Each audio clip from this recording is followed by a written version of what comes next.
next set of questions comes from a high school family. There are two questions.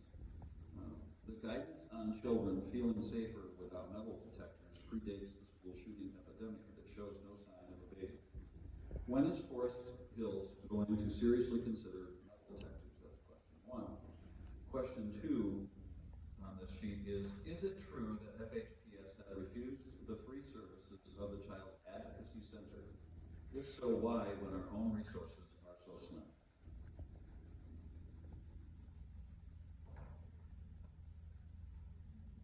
I'm going to take the first part of that question. In looking at, goes back to the slide that I talked about. When we look at the research on schools and school incidents, it's the lack of connection, the lack of authentic relationships. In working and talking with some of our security consultants, that was a question that we talked about in our own internal conversation. Metal detectors create that false sense of security in our schools, and I agree with that. The best thing that we can do is make sure that every student feels connected to a loving and caring adult, and work super hard to make sure that that happens, so students know that they're cared about. So I understand that, I see that idea, but in working with the experts in the security firms, like I said, it just walls us in. Our energy, we want to focus on those connections. As far as the second part of the question, I don't have the answer to that. But you want to know what? I know Mr. Hofstra and Mrs. Davis are here. We do have a parking lot. We will try to get that information and share that at a further time. So again, we don't want to hide behind it. I can't answer that question authentically. I want to make sure we honor that voice. Maybe Maddie can. Yeah, I don't know personally about a time where we have what did you say, Jill? It was with the Is it true that FHPS has refused the free services of Child Advocacy Center? If so, what? Yeah, I guess maybe I can't speak to that. I'm not aware of a situation where their free services were, but someone else maybe? I don't know specifically about Child Advocacy Center. What I will say kind of in general is that we will have programs like maybe you've seen Be Kind out in the community. There are programs, Child Advocacy Center may be one because there are a lot of institutions that do provide supports and what that might mean and look like. We also have to make sure whatever that may be fits in with curriculum and is board approved and things like that. So on an individual basis, when there's an outside agency working with a family and we have a release of information where we can work to support that individual student, that is always utilized. In terms of programming, that is a bigger conversation, and that would probably begin at the instruction level, and it sounds like that's one of those things we have to learn about from that specific organization. I'm trying to remember, I think that's the Kids Have Rights program. Does anybody want to weigh in and tell me if that's okay? So thank you for that. Can you hear me? So as an elementary school counselor, I will let you know that we have met over the years with the people who do a program called Kids Have Rights. And it is a free program where they go into elementary schools, I believe primarily who don't have elementary counselors to do the work, but they go in and it's their area of expertise. It's all about body safety, good touch and bad touch and safe touch and unsafe, etc. So I don't know, 6, 7 years ago, they all run together now, but I went and partnered with them. I went with another counselor at the time. We went to another district. We observed the lessons that they did. We even bought the DVD. And so we learned from them because that one piece of information is kind of their area of expertise. So we went and we observed and we talked to the lady. I met with her a number of times. We structured our lessons very much based on the same content that they do. Like I said, we bought and used the DVD as well. So I don't want you to think that we don't care about that work or that it's not happening. And if you have questions about that, please do reach out to your elementary school. Just this afternoon, I was in 3rd grade for an hour doing a safe and unsafe touch lesson.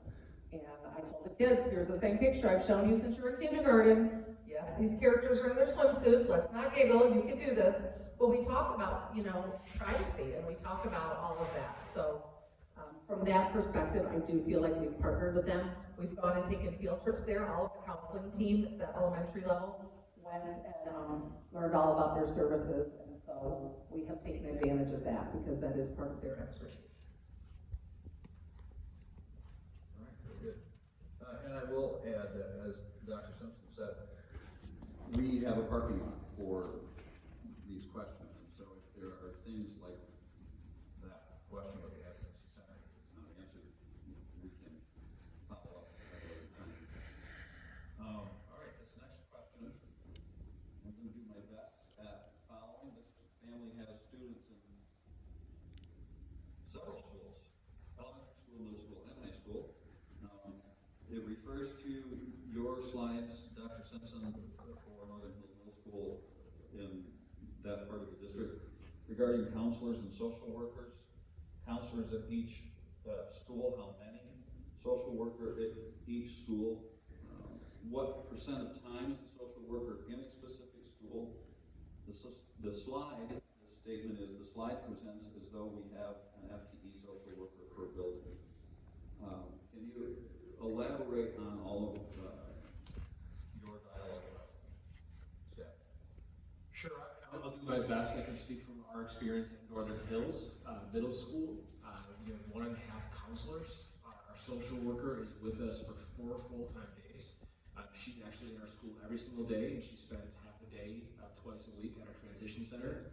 And that's been really wonderful for us. We are very fortunate to support our categorical program for students with cognitive impairments, and oftentimes those students will transition to our transition center after high school, and so it's been a great partnership. Northern Trails as well as a social worker. I don't know their hours, and they also have a counselor that supports them. But again, it goes back to, I was just talking to a colleague in Lawrence Shores Middle School today, and he was just jealous of the fact that, especially at the elementary level, the counselors we have. So I can't speak to every single building, it varies. But there are touch points with social workers, and again, those social workers are working with our students with individualized education plans or IEPs, and our counselors are working with all of our students. So again, I can't speak to specific hours and times in each building, but each building does have social work support, and each school in Forest Hills has counselor support. It varies. At the elementary level, it's typically half-time. I know there are larger ones that's full-time, but again, that's something that varies by building. Yeah, at the elementary level, the K-4 buildings have a half-time counselor, and then at the K-5s, because we are regularly full-time, like David said, so, yeah, that's the way that works. We also partner well with our social worker. Our social worker's only there 2 days a week, but again, she works with a very small amount of kids on very targeted specific skills. I partner with her, for instance, at our school. If one of her students is having an issue or needs support on a day she's not there, I jump right in and we work together, so there's kind of that partnership that goes on.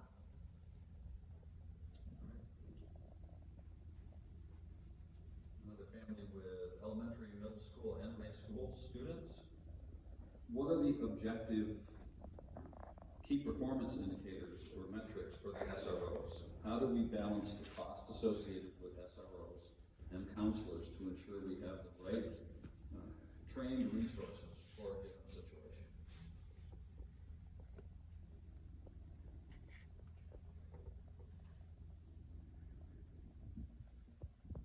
Right, so speaking on SROs, our job is to respond to criminal incidences.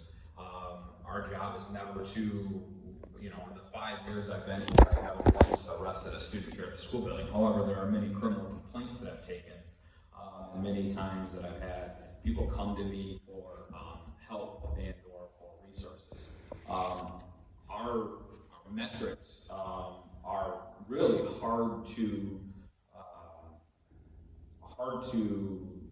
quantify, because us being in some of these school buildings and developing these relationships with students sometimes, and most of the time, prevents things from happening. Right, a lot of the students at Collins Elementary and Meadowbrook and Native East, know me as Officer Ben. So when they're coming up and seeing me, and I saw this after COVID hit, and I had a lot of students coming from the middle school into the high school, and this really put a giant smile on my face. I was standing in line with a lot of the high school administration, and all the students were coming up to me and saying hi because I was a familiar face to them. And so that was one person in the building that they could see and recognize. And even though I was standing next to their school principal and their assistant principals, they came up to me. And so that's the quantification, is how well students are coming up to us and developing those relationships with kids. You know, I've had kids, multiple students come up to me and say, hey, you know, I'm hearing that kids are getting vaping devices from X. Well, great, I can work with you and keep you anonymous and send our drug team into those buildings and try and do a buy bust.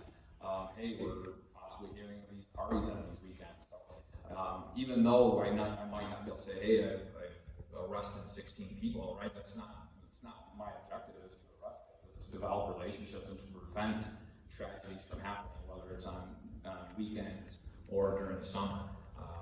It's hard to quantify that in these buildings. Just a quick note on that. That metric is really difficult to define. I think it depends on what it is you're looking for. What we do is try to provide resources. If you're a person that's ever been in need of something, if you have needed mental health support services, that resource is available here. And when you need that help, you need it now. And when you have the opportunity to go to your school and say, I need help, and Forest Hills can say, we've got that. That's a great thing, and it's a metric that's hard to assign a value to, especially if you've got one person that was able to take advantage of that. I would say that's similar with our SROs. Speaking as a former principal, when I've needed help and I've had that there, and for any of our principals that are here, it can be just one call and that'll make all the difference. And so if you try to put a value to that, that one call is a student. So I think one time can be worth its weight in gold. So the question of metrics, I would maybe reframe that in terms of, yes, we have that support here within our system as well as other supports. So thank you for that question. I'm cognizant of time, but as I was thinking of the question and the responses, I've been in the district for 26 years. I taught the weekends, but I've been a school counselor in the district for 22 years, all at the secondary level. And what I can't again articulate probably is, but having the resource of an SRO or Maddie to fill that need when it's there is invaluable. You know, it's hard to say. I can pick up the phone and call Jim. There was a tragedy, there was a recent tragedy, it was recent in the last few years, that it's, what do I do with this? This crosses into your lane, it's not my expertise. And because we already have that relationship, able to kind of just jump in and connect and say, okay, who is gonna do what parts of this and how are we gonna do this together? So it's just hard to say, like, we've got all these components, and yes, having one might take away from another in a sense, except that resource piece and the consulting piece has really been a huge gift in the years since we've had it.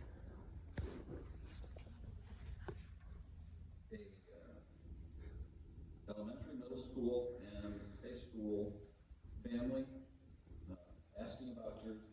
If you don't know, Jersey is a support dog that is residing at our Ada Vista Elementary. Jersey has been a wonderful addition to AV. Are we planning to roll out various supports to meet students' needs across all FHPS schools? Before I Talking give it to specifically Deb about the first, dogs. I want to jump in and say, we were the first secondary school to get our deposit in for our therapy dog, and we are excited that in 26, Northern Hills Middle School will have a pride dog. Nat Forrest, our comfort dog will begin joining us on March 26th. So next week, Bronx is his name, and he is actually Jersey's brother. Will be coming into our school. Our handler is our media specialist, so every child will get to see Bronx on a regular basis, because when they go to media, they'll get to see Bronx. In addition to that, Bronx will support students in need, whether it's escalation or an incentive. We are really looking forward to Bronx. I've had comfort dogs in a previous district, and I will tell you, it changes the atmosphere of the building. It makes it feel like home. It will take a child from an escalated state to a calm, ready to learn state in about 5 minutes. So it really is, it really does have a huge impact